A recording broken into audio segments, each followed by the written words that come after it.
दिल्ली के 2 दिवसीय दौरे पर आज हरियाणा के मुख्यमंत्री मनोहर लाल। हरियाणा के मुख्यमंत्री मनोहर लाल आज कई मंत्रियों से मुलाकात करेंगे। हरियाणा के मुख्यमंत्री मनोहर लाल आज दिल्ली दौरे पर आएंगे। हरियाणा के मुख्यमंत्री मनोहर लाल आज दोपहर दिल्ली पहुंचेंगे और कल दिल्ली में दौरे के दौरान मुलाकात करेंगे और उसके बाद होगी वापसी। ये बड़ा अपडेट, आज कई मंत्रियों से मुलाकात होगी। हरियाणा के मुख्यमंत्री मनोहर लाल दिल्ली का रुख करेंगे, दिल्ली का खास दौरा, और इस दौरे के दौरान कई मंत्रियों से करेंगे मुलाकात।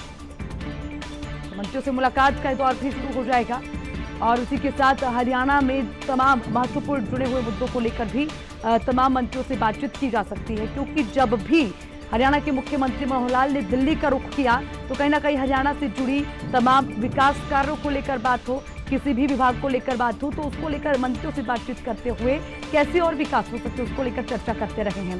तो अब देखना होगा इस बार का दौरा कितना महत्वपूर्ण और इस दौरे में क्या महत्वपूर्ण चीजें निकलकर सामने आएंगी, क्योंकि ये जानकारी मिल रही है कि कई मंत्रियों से मुख्यमंत्री की मुलाकात होगी और ये मुलाकात का दौर भी लगातार जारी रहेगा।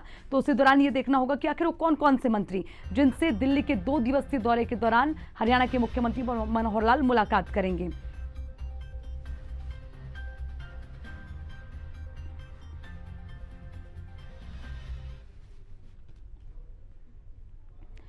ब्यूरो हेड ईशा ठाकुर लगातार हमारे साथ बनी हुई हैं, उनसे जानकारी लेंगे। ईशा, हरियाणा के मुख्यमंत्री मनोहर लाल का 2 दिवसीय दिल्ली का दौरा है कि इस दौरे के दौरान क्या खास रहने वाला है, क्या मायने इस दौरे के निकाले जाएं? देखिए, मुख्यमंत्री मनोहर लाल खट्टर की अगर बात करें, वो पहले भी 13 तारीख को दिल्ली गए थे और 13 और 14 को उन्होंने दिल्ली में मुलाकात करनी थी जितने भी केंद्रीय मंत्री हैं उनसे, लेकिन वो मुलाकात इसलिए नहीं हो पाई क्योंकि केंद्रीय मंत्रियों के पास समय नहीं था। यही वजह है कि आज दोपहर 2 बजे दिल्ली पहुंच जाएंगे मुख्यमंत्री मनोहर लाल खट्टर और 24 घंटे का जो उनका शेड्यूल है दिल्ली रहने का, कल दोपहर वो चंडीगढ़ पहुंच जाएंगे। और ऐसे में क्योंकि कैबिनेट की अगर बात करें, केंद्रीय कैबिनेट की, तो उसमें फेरबदल हुआ है और विभाग भी बदले हैं। ऐसे में जो मनोहर लाल खट्टर हैं वो एक बार फिर से जो प्रदेश में जो भी योजनाएं चल रही हैं, जो भी कार्य चल रहे हैं, उन्हें केंद्रीय मंत्रियों के समक्ष अवगत करवाएंगे और जो बजट है जो कोरोना की वजह से केंद्र के पास अटका हुआ है उसे कैसे निकाला जाए, उस फंड के लिए जो मनोहर लाल खट्टर हैं वो दिल्ली का दौरा लगातार कर रहे हैं। क्योंकि मुख्यमंत्री मनोहर लाल खट्टर का ये माना जाए कि लगातार मंत्रियों से मुलाकात के मायने इसलिए हैं क्योंकि कैसे हरियाणा में और विकास कार्य हो सके उसको लेकर तमाम मंत्रियों से बातचीत होगी। ठीक है ईशा, बहुत बहुत शुक्रिया आपका तमाम जानकारी के लिए। खबरों में बढ़ेंगे आगे, अब बात करेंगे हरियाणा के गुरुग्राम की। राशन कार्ड और आधार कार्ड नंबर से एटीएम से राशन निकलेगा, ये जानकारी मिल रही है। देखिए, आपको ये बता दें कि राशन कार्ड और आधार कार्ड नंबर से और उसी के साथ एटीएम से भी राशन मिलने में मदद मिलेगी। फरूखनगर राशन डिपो में लगा देश का ये पहला ग्रीन एटीएम। अब गुरुग्राम में एटीएम से राशन डिपो पर राशन निकलेगा। हरियाणा सरकार ने अपने पायलट प्रोजेक्ट के तहत ये एटीएम लगाया। अब राशन के लिए लंबी लाइन में नहीं लगना पड़ेगा, अब लोगों को खड़ा नहीं होना पड़ेगा, अब बस 5 मिनट में एटीएम मशीन से मिलेगा अनाज। अब आपको राशन के लिए लंबी लाइन में खड़ा होकर इंतजार नहीं करना होगा। एक नई पहल के तहत आप एटीएम से सिर्फ मात्र 5 मिनट में अनाज निकाल सकते हैं। जी हाँ, ग्रेन एटीएम की मदद से सिर्फ 5 मिनट में राशन निकाला जा सकता है। ये बता दें कि ग्रेन एटीएम देश का पहला ऐसा एटीएम है जिसमें पैसों की जगह अनाज निकलता है।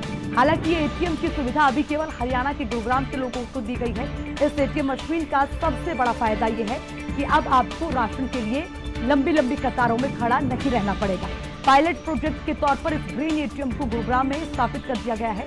इस ग्रीन एटीएम मशीन में टच स्क्रीन के साथ एक बायोमेट्रिक सिस्टम लगा है। इस मशीन का लाभ लेने के लिए आपके पास आधार राशन कार्ड होना बेहद जरूरी है।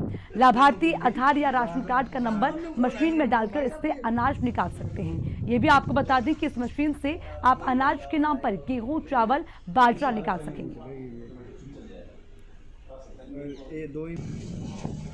हमारे इस राशन डिपो पर ये मशीन कुछ दिनों पहले ही UN वर्ल्ड फूड प्रोग्राम के तहत में लगाई गई है और ये एक प्रकार से जैसे हम पैसे बैंक से एटीएम से निकालते हैं उसी के प्रोसेस के हिसाब में ये बनाई गई है, ताकि उपभोक्ताओं को उनका जो वज़न है, उसका वेट है, वो एक्चुअल में मिल सके और उपभोक्ताओं को किसी प्रकार की कोई शिकायत की गुंजाइश न रहे। इसके अलावा इस मशीन के अंदर 2 चैम्बर हैं जो एक एक क्विंटल के हैं। 1 क्विंटल इसमें गेहूं का है, एक है चावल का। फिलहाल 1 क्विंटल जो गेहूं वाला है वही चैम्बर चालू है। और इसमें ऐसा है कि इस मशीन के द्वारा जो भी कोई उपभोक्ता आएगा वो अपना फिलहाल तो ये उस मशीन के द्वारा चलती है। उसमें जो भी उसका राशन बनता है वो वहाँ से फीड हो जाता है और फिर वो यहाँ इसके नीचे कट लगा देते हैं और वो उसको दूसरी क्वांटिटी इसके अंदर आ जाती है। खबरों में आगे बढ़ते हुए एक और बड़ा अपडेट आपको दे दें। आज से हरियाणा की 9वीं क्लास से 12वीं क्लास तक की कक्षाएं लगना शुरू हो गई है। स्कूल प्रशासन की तरफ से जो तैयारियां हैं वो पूरी कर ली गई थी। जिन क्लासों में बच्चे बैठेंगे वहां पर प्रॉपर तरीके से सैनिटाइजेशन किया गया, जिसको लेकर बच्चे स्कूल में इंक्वायरी करने पहुंचे तो गेट पर उनके हाथों को सैनिटाइज किया गया और थर्मामीटर से उनका टेम्परेचर भी चेक किया गया। तो 9वीं से 12वीं तक की कक्षाएं अब शुरू हो जाएंगी। हालांकि उसके लिए तैयारियां पूरी हैं और हरियाणा में आज से स्कूल खोल दिए गए हैं, जिसमें कि 9वीं से 12वीं तक के बच्चों को आने की अनुमति।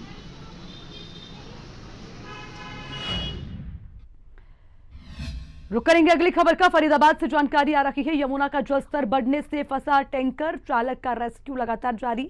टैंकर चालक का रेस्क्यू ऑपरेशन, पुलिस की सतर्कता से जान बच गई। फरीदाबाद के मंझावली में यमुना का जलस्तर बढ़ गया, खतरा लगातार बरकरार है।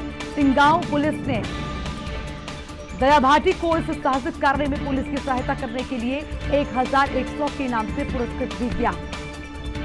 यमुना में फंसे टैंकर चालक का रेस्क्यू,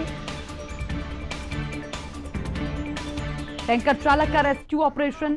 देखिए तस्वीरें हम आपके साथ साझा कर रखी हैं, इन तस्वीरों को आप देखिए। यमुना का जलस्तर बढ़ने से टैंकर फंस गया था, टैंकर चालक का रेस्क्यू चालू किया गया। पुलिस की सतर्कता से टैंकर चालक की जान बचा दी गई। देखिए तस्वीरें आपको दिखा रखे हैं किस तरह से जान बचाने का प्रयास किया गया। हालांकि उसके बाद 1100 रुपए के इनाम से पुरस्कृत भी किया गया। ये तस्वीरें हम आपको दिखाएंगे। मंझावली में यमुना का जलस्तर बढ़ा, खतरा बरकरार था।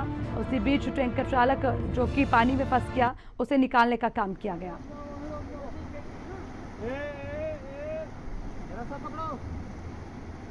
चलो